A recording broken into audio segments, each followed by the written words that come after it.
اللہم صلی علی محمد وعلی آل محمد لا حول ولا قوۃ الا باللہ بسم اللہ الرحمن الرحیم۔ یہ ایک انڈینیبل ٹروتھ ہے کہ قیامت کے روز اللہ کے عرش کے سوا اور کوئی سایہ موجود نہیں ہوگا، اور اس دنیا میں رہتے ہوئے ہر انسان کی یہ خواہش ہے کہ وہ اس سائے کا حقدار بنے، اور یہاں پہ واضح بتا دیا گیا ہے کہ اس عرش کے سائے کا حقدار محض 7 قسم کے لوگ ہیں، کہ جن میں سے ایک قسم ایسے لوگوں کی ہے کہ جنہوں نے جوانی میں توبہ کی۔ اور ہمارا کنسیپٹ بالکل مختلف ہے، ہم جوانی کو صرف کر دیتے ہیں دنیا کے کاموں میں، اور جب بڑھاپا نزدیک آتا ہے اور دنیا کی اصلیت سامنے آتی ہے اور دنیا داری سے بیزار ہو جاتے ہیں اور آخرت ہمارے سامنے ہوتی ہے کھلی کتاب کی طرح، تو تب ہم اللہ سے توبہ کرتے ہیں، اللہ کی طرف رجوع کرتے ہیں، اپنے تمام تر گناہوں پر شرمندگی کا اظہار کرتے ہیں۔ لیکن تب بے شک اللہ توبہ قبول کرنے والا ہے، بٹ جو فضیلت جوانی میں توبہ کرنے کی ہے وہ بڑھاپے میں توبہ کرنے کی نہیں ہے۔ اور یہ پیغمبروں کا طریقہ ہے جوانی میں توبہ کرنا۔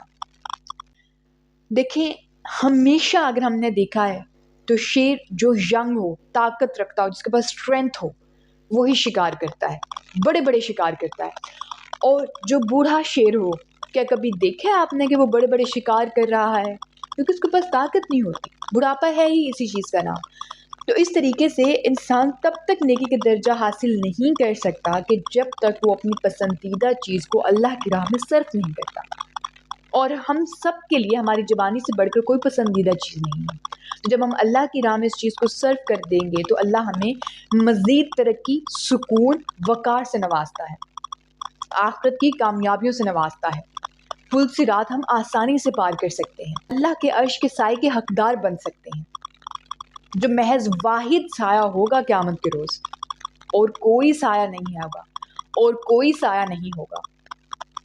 اور اللہ جب کسی سے بھلائی کا ارادہ کرتے ہیں تو سب سے پہلے اسے توبہ کی توفیق دیتے ہیں۔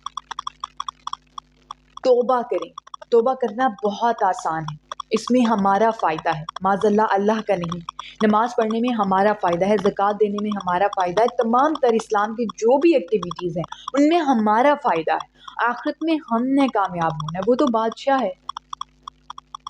تو جب انسان توبہ کرتا ہے نا، تو اس کا اسٹیٹ آف مائنڈ یہ ہوتا ہے کہ چونکہ میں نے اللہ کی طرف رجوع کیا، اپنے ایمان کو مضبوط سے مضبوط تر کر لیا، تو اب میں کسی طریقے کی مشکل میں نہیں گھروں گا، اب مجھے پہلے سے زیادہ ترقیاں ملیں گی، جی ضرور ملیں گی، لیکن جب اللہ بھلائی کرنے لگتے ہیں کسی انسان کے ساتھ تو اسے ڈفرینٹ آزمائشوں سے دوچار بھی کرتے ہیں۔ دیکھیے، ٹیسٹ میں جب تک ہم پاس نہیں ہوں گے تو رزلٹ پہ کیسے پہنچیں گے؟ لیکن جب تک بچہ اپنا ٹیسٹ کلیئر نہیں کرتا وہ اگلی کلاس میں پروموٹ نہیں ہوتا۔ اسی طریقے سے جب ہم لوگ ایمان یا عقیدے کے پہلے چیپٹر میں فیل ہو جائیں گے تو ہم آگے مزید نہیں بڑھ سکتے۔ تو ہمیں صبر کرنا ہے، وہ اللہ کی طرف سے آزمائش ہے، اور اس سے نکلنے کا بھی طریقہ اللہ نے لکھ دیا ہوا ہے ہمارے نصیب میں، اور اللہ کبھی بھی کسی انسان کو اس کے صبر سے زیادہ نہیں آزماتا، اور اس دنیا میں ہم نے کبھی اللہ کی سزا نہ دیکھی ہے نہ پائی ہے۔ تو اس چیز کا کنسیپٹ اپنے دماغ سے نکال دیں کہ اللہ نے ہمیں اپنی سزا میں مبتلا کر دیا، معاذ اللہ، کیونکہ اللہ کی سزا کے قابل ہی نہیں ہیں ہم نہیں برداشت کر سکتے۔ الحمدللہ کیا کریں، آزمائش میں اور سزا میں زمین آسمان کا فرق ہے۔ اگر سزا دیکھنی ہے تو حضرت لوط علیہ السلام کی قوم پر اللہ کی سزا نازل ہوئی تھی جو عبرت کا نشان بن گئی، فرعون پہ ہوئی تھی جو عبرت کا نشان بنا ہوا ہے۔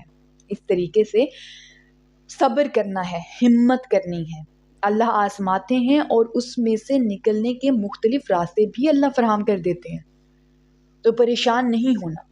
توبہ ایک افضل طریقہ ہے، توبہ کا در آپ کی موت سے پہلے پہلے کھلا ہوا ہے، اللہ توبہ قبول کرنے والا ہے، اور شریعت کا یہ اصول بھی ہے کہ جیسا عمل کریں گے ویسا ہی ہمیں صلہ ملے گا۔ تو جب ہم توبہ کریں گے تو سوچیں کہ اللہ ہم سے کتنا راضی ہوں گے، ہم اللہ کے کتنے قریب سے قریب تر ہوتے جائیں گے، توبہ کریں گے، سمجھیں گے، پڑھیں گے، چلیں گے، مزید اسلام میں ہم لوگ اس کا پارٹ بنتے جائیں گے، تو اس میں تو ہم اللہ کے قریب سے قریب تر ہو جائیں گے، اور اللہ کا دوست بننے سے بہتر مجھے نہیں لگتا کہ انسان کے نزدیک کوئی کامیابی ہونی چاہیے۔